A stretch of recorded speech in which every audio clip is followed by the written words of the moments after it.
nakaraang linggo pumunta nga kami dito sa downtown dahil may pinuntahan kami dito sa may Philippine Embassy. Habang nag-aantay kami ng appointment time namin ni Daddy, sabi ko sa kanya ay magkape nga muna kami. Hindi nga kami masyadong nagtagal dyan at umuwi na nga din kami pagkatapos. Total, andito nga kami sa downtown, bumisita nga din ulit kami dito sa store ni Mars Bella. Malulugi kami nito makain.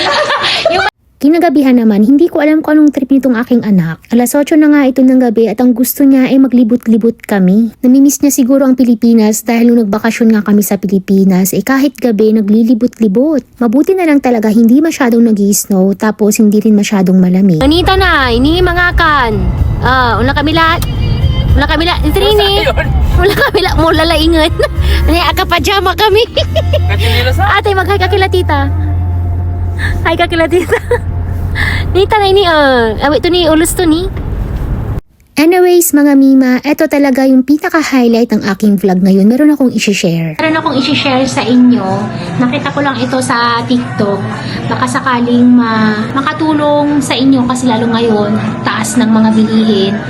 Ito ay para lang sa mga hindi maseselan kasi ito nakita ko sa TikTok, app siya na mura yung mga benta. So parang surprise bag siya. Ito yung tinatawag nilang too good to go. So ito yung mga pagkain na na itatapon na ba, ganun ba? Hindi yung pwede pa naman. Kaya lang dito kasi sa Canada ang policy nila parang pagka mag-close na sila sa gabi, yung mga natitira guys, itatapon na nila or either bibigay na nila yun. So hindi na pwedeng gamitin sa ito yung maganda sa app na to. So imbis na masayang, ibinibenta dito sa online. So surprise bag siya katulad nito. Meron din silang Tim Hortons. Katulad nito, may Tim Hortons dyan. So pipili ka dyan. Kunwari, yung isang box ng donut.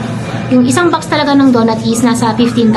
Pero dito sa app na to, nasa $5 mo lang siya mabibili. Pero Swiss Chalet. So, pipili ka dito sa mga restaurant ng anong gusto mo, meron dito pagpipilian. So, makakatulong to sa inyo. Meron din 7-Eleven. Ayan. Meron siyang 7-Eleven. Meron siyang buffet Yangshi. Basta marami. Pwedeng pagpipilian. So, ang pinili namin ay Swiss Chalet. Kasi may salad-salad, ganun.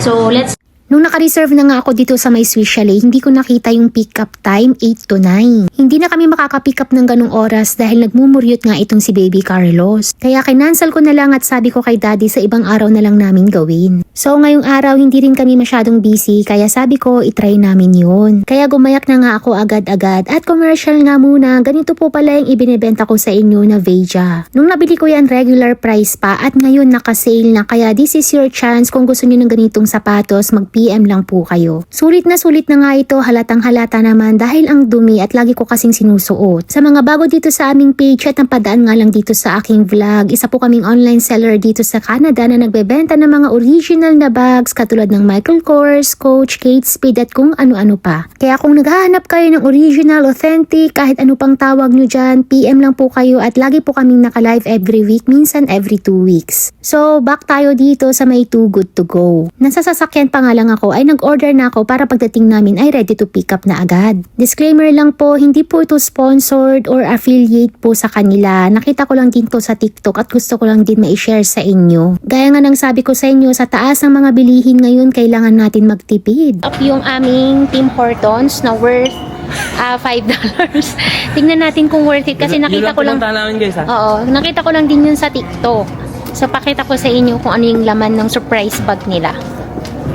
Pagdating namin dito, ang una kong pinuntahan yung store na maliit dito sa may Cross Iron at hindi pala dito sa kabilang store yung tinuro sa akin. Siguro marami po sa inyo na taga dito sa Canada alam na po itong app na to pero marami pa ding hindi nakakaalam. Katulad ko, last week ko lang to nalaman. Sa kabilang store pala yun, sa kabilang Tim Horton ng Cross Iron Mall kasi may maliit yung tapat ng Coach tapos yung malaki yun yung malapit sa may Toys R Us naman. So doon kami pupunta. Doon po sa may app, depende yon sa store na mapipili nyo. Pero kami, dito na lang din sa Tim Hortons ng Cross Iron. Anyways, may ipapakita lang kayo tapos ibibigay na nga din agad-agad sa inyo yung surprise bag. Sa mga gumagamit nitong app, ano po yung mga store na nabilhan nyo na at pa-comment naman kung ano yung mga experience ninyo dahil kami first time lang din naman gumamit nito.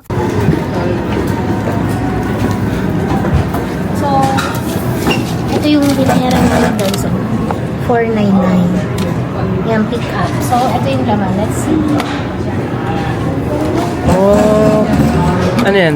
Walang blueberry muffin. Ilan? Pwede na rin. Ito kay Kaloy. 1, 2, 3, 4, 5, 6. 6.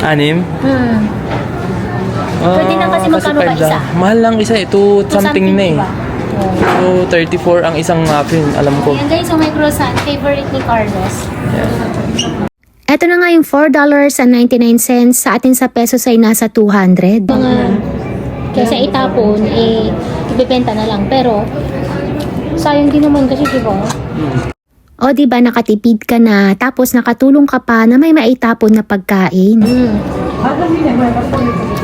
Pero ni Kaloy itong ito. Pagkatapos namin kumain ay sumaglit nga lang din kami sa Gap dahil may bibili na akong pantalon. O diba, tinry ko nga agad-agad pag uwi namin. Uso kasing ganitong pantalon ngayon yung nagwawalis ng daan. Bago kami makauwi ng bahay, ipapakita ko sa inyo kung saan nga kami bumibili ng aming mga paninda. Dito yan sa mismong Cross Iron Outlet. Kaya sinisigurado ko sa inyo na lahat ng aming benta ay original. So yun lang muna yung aking kwento, Aman Matlabat. Sana nag-enjoy po kayo sa panunood. Please like and follow our page. Until our next vlog. Bye-bye!